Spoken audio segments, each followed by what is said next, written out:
Giovane ricoverato in ospedale per anoressia riceve da un compagno di classe il messaggio "ammazzati", seguito da una bestemmia. La studentessa ha denunciato il fatto ai carabinieri, profili social del ragazzo al setaccio. Violenza ai margini della zona rossa della stazione di Padova. Nel pomeriggio una lite tra stranieri, un uomo è stato accoltellato, il ferito trasportato in ospedale non è grave. Qatargate, la Procura federale del Belgio avrebbe chiesto la revoca dell'immunità per 2 europarlamentari del Partito Democratico, tra cui la vicentina Alessandra Moretti, che si dichiara estranea alle accuse e si autosospende. Salvato dalla Polper di Padova, anziano di 83 anni, notato da un macchinista mentre vagava in stato confusionale lungo la linea ferroviaria Venezia-Bologna. La linea è stata chiusa e l'anziano ritracciato. Anche il patriarca di Venezia, Moraglia, si unirà domani, mercoledì, delle ceneri al digiuno a staffetta per chiedere la liberazione del cooperante Alberto Trentini, arrestato in Venezuela dal 15 novembre. Approdi diffusi per navi di dimensioni contenute e soprattutto di un livello tale da rendere Venezia uno scalo privilegiato della crocieristica di lusso. Al porto la presentazione della stagione 2025. Dalla laguna agli altri capoluoghi veneti, gran finale del carnevale tra sfilate, eventi e fiumi di persone per strada. A Venezia l'elezione della Maria e il ballo del Doge.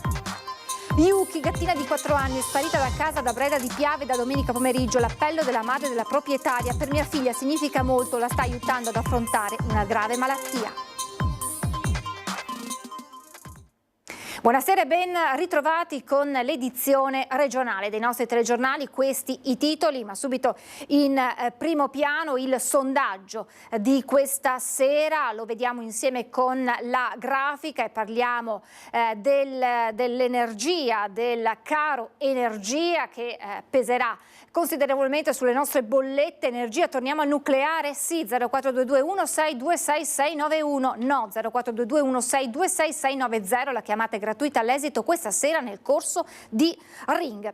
E allora veniamo alla nostra notizia di apertura, a quanto accaduto ad una ragazzina che è 19enne ricoverata in ospedale a causa dell'anoressia. Ebbene, riceve da un compagno di classe un messaggio agghiacciante: ammazzati, seguito poi da una bestemmia. La studentessa ha denunciato tutto ai carabinieri. I profili social del ragazzo sono ora al setaccio.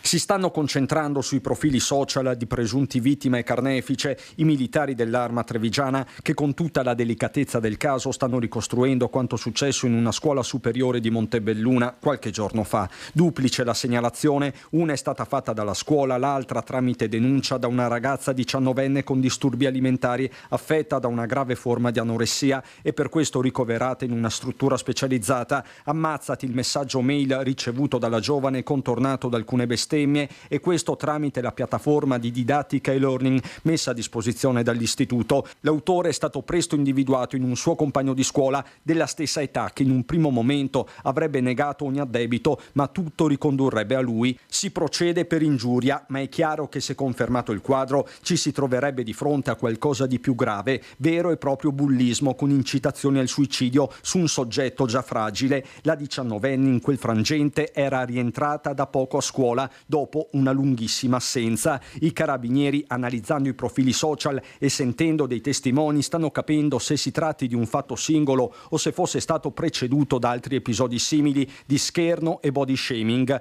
Intanto il primo cittadino abbraccia la ragazza. È un fatto certamente molto grave. Mi sento in dovere, di portare la solidarietà mia, di tutta l'amministrazione e di tutta la città di Montebelluna a questa ragazza, chiedendo che non si faccia influenzare da un deficiente che si permette di insultare in modo così crudele la sua persona. Bordin che si rivolge anche al presunto bullo e lo fa con toni durissimi. Vorrei chiedere anche a questo soggetto: ma cosa pensi di aver guadagnato in tutto ciò? Un secondo di celebrità secondo te?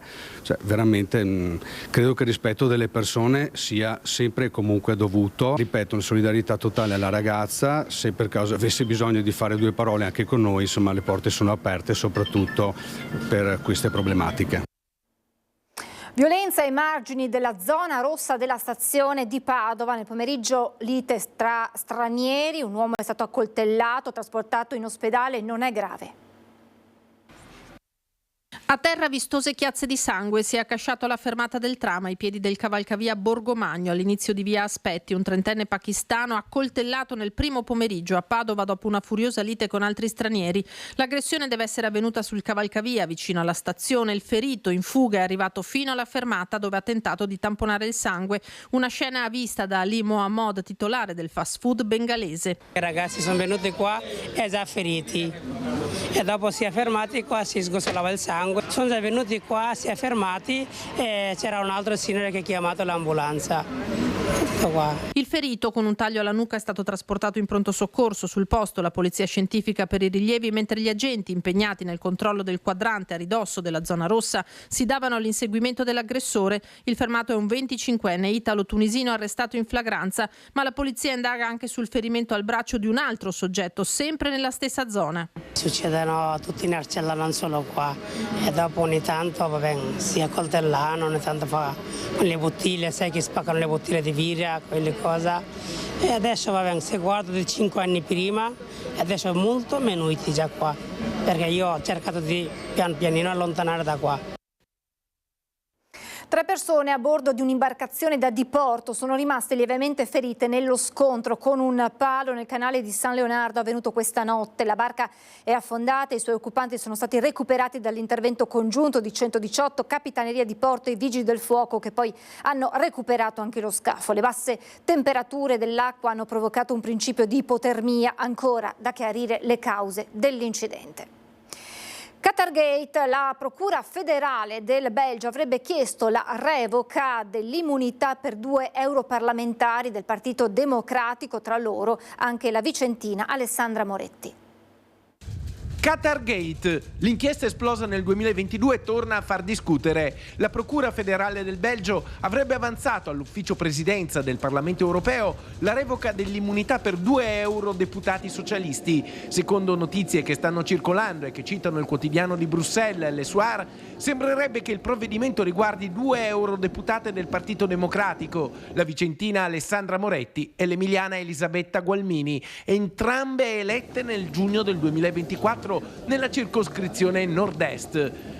La richiesta di revoca dell'immunità dovrebbe essere annunciata durante la sessione plenaria del 10 marzo, per poi essere sottoposta alla Commissione Affari Giuridici, che esaminerà i documenti inviati dalla Procura. L'eventuale revoca dell'immunità dovrà poi essere votata in sede plenaria.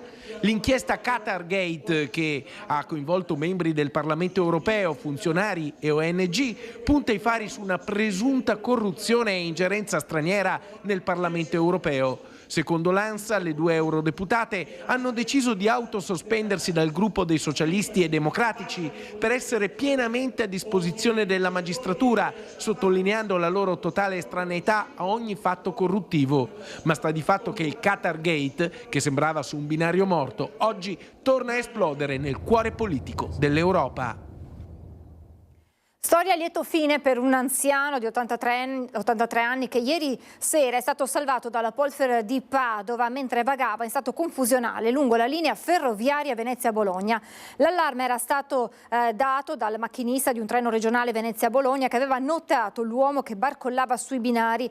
Per motivi di sicurezza la linea è stata chiusa, i poliziotti hanno pattugliato la tratta ferroviaria alla ricerca dell'anziano che è stato ritrovato accasciato a terra all'altezza del segnale d'ingresso. L'uomo era molto disorientato, in stato confusionale, è stato soccorso e messo in sicurezza dagli operatori della Polfer che lo hanno accompagnato nei loro uffici rifocillandolo con acqua e cibo. È stato identificato, si tratta appunto di un 83enne straniero che è stato poi affidato alle cure mediche.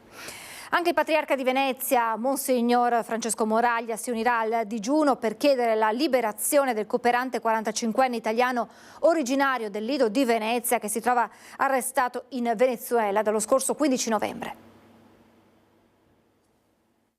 Segnale chiaro di vicinanza e condivisione della loro speranzosa ma anche difficile attesa alla famiglia di Alberto Trentini e da una voce più che mai forte e autorevole, ma anche mite e di pace come quella del patriarca di Venezia. Anche Monsignor Francesco Moraglia digiunerà infatti per chiedere la liberazione del cooperante 45enne italiano originario del Lido di Venezia che si trova arrestato in Venezuela dal 15 novembre, dove era al lavoro con una organizzazione non governativa per dare il suo aiuto ai disabili. Così il patriarca Francesco ai nostri microfoni. ci uniamo volentieri a questa maratona di digiuno. Ha un senso eloquente, è un segno antropologico che dice il valore della vita che va al di là e oltre il nutrimento. Per il cristiano poi nel giorno dell'inizio del cammino quaresimale assume un significato importante. Gesù che digiuna nel deserto, Gesù che dona la sua vita per gli altri. Alberto, speriamo di vederti presto e di poterti abbracciare insieme ai tuoi familiari. Il digiuno a staffetta partirà proprio dal mercoledì delle Ceneri, giornata importante per la Chiesa e i cristiani di tutto il mondo. Un digiuno a staffetta di 24 ore in cui ciascuno potrà aderire secondo le proprie disponibilità per una giornata che proseguirà fino a quando Alberto non sarà tornato a casa sano e salvo al Lido di Venezia. Le adesioni del gruppo di amici, colleghi, uomini e donne delle istituzioni sono già più di 320 per questa maratona di solidarietà. Già il parroco di Sant'Antonio, Don Renato Mazzuia, aveva confermato come anche la comunità cristiana di Città Giardino al Lido di Venezia ne fosse attiva promotrice. Alla presentazione della relazione 2024 dell'Intelligence, l'autorità delegata per la sicurezza della Repubblica Italiana Alfredo Mantovano ha dichiarato: siamo oggi impegnati a restituire ai suoi familiari Alberto Trentini, dal novembre scorso detenuto per ragioni non chiare in Venezuela. È una situazione complessa e di difficile soluzione, ha ribadito Mantovano. Abbiamo attivato però tutti i canali e confermato ai genitori che stiamo investendo ogni nostro sforzo per rendere possibile il rientro. Approdi diffusi per navi di dimensioni contenute e soprattutto di un livello tale da rendere Venezia uno scalo privilegiato della crocieristica di lusso al porto, la presentazione della stagione 2025. Nella stagione 2025 a Venezia le compagnie di crocieristica passeranno a 25 rispetto alle 21 dell'anno precedente, le navi da 45 a 50, i passeggeri, contando anche aliscafi e crociere fluviali, da 634.000 a 644.000. Variazioni a rialzo al momento contenute per una stagione che però è solo apparentemente come le altre. Con il rinnovo della concessione a VTP Venezia Terminal Passeggeri fino al 2036, infatti, dopo gli scossoni del Covid e del decreto Draghi, gli enti che compongono il settore possono avviare una programmazione decennale su quello che sarà il futuro della crocieristica a Venezia. I lavori sul Malamocco Marghera, sul Vittorio Emanuele, sulla nuova isola dei sedimenti che è, ripeto, un patrimonio della città, e poi la stazione a Canale Nord, lato nord, stazione crociere, che come le altre opere sono tutte parti del decreto 103, che ricordo è un decreto per la salvaguardia della città di Venezia. Il piano complessivo di investimenti 2025-2036 supera i 28 milioni e mezzo di euro e prevede anche il rilancio di Chioggia. Cercheremo anche di modificare l'offerta e le tariffe in modo tale da riconoscere a Chioggia quello che gli organizzatori e gli stessi crocieristi cercano, cioè una localizzazione, una località molto particolare che ovviamente non è esattamente solo come Venezia, ma ha delle caratteristiche che le sono proprie. Non parlate di ritorno delle grandi navi, dicono al porto. Queste sono piccole e di lusso, navi di 300 metri di lunghezza al massimo per il lato nord, più piccole negli altri ormeggi sul canale Vittorio Emanuele sotto le 55.000 tonnellate.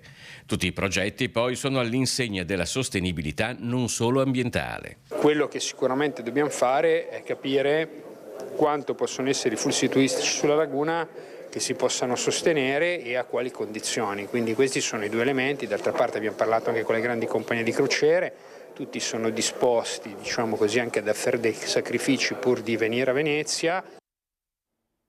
C'erano oltre un centinaio di operatori sanitari davanti all'entrata dell'ospedale di Schiavonia, dove si è svolta l'assemblea della FP-CISL. Sentiamo i motivi di questa manifestazione. Da eroi a lavoratori sfruttati con ferie negati, richiami in servizio continui, turni insostenibili. Hanno raccontato la loro frustrazione e le loro difficoltà agli operatori sanitari che si sono riuniti in assemblea davanti all'entrata dell'ospedale di Schiavonia. La storia di Marta Siega, infermiera del pronto soccorso in gravidanza, è emblematica. Essendo ovviamente un reparto a rischio, ho comunicato subito la mia gravidanza alla coordinatrice, la quale un paio d'ore dopo ha dovuto procedere a una riunione straordinaria di reparto per riuscire a capire come conformare meglio i vari ruoli all'interno del pronto soccorso. Io personalmente rivesto tutti i ruoli, quindi triage, area rossa, area verde, osservazione breve intensiva e più il SUEM 118. Ovviamente la mancanza di anche solo una singola figura così, con il numero ridotto di personale che abbiamo in questo momento, fa la differenza. A fianco dei lavoratori la FP-CISL, che nell'ULSS 6 rappresenta oltre la metà dei dipendenti e che ha scelto di partire dall'ex Covid Hospital perché è l'emblema, secondo il sindacato, di come siano state disattese le promesse dell'ospedale unico della Bassa Padovana. Non tanto la struttura di per sé quanto la visione miope sostanzialmente legata al rispetto dei tetti di spesa a livello regionale.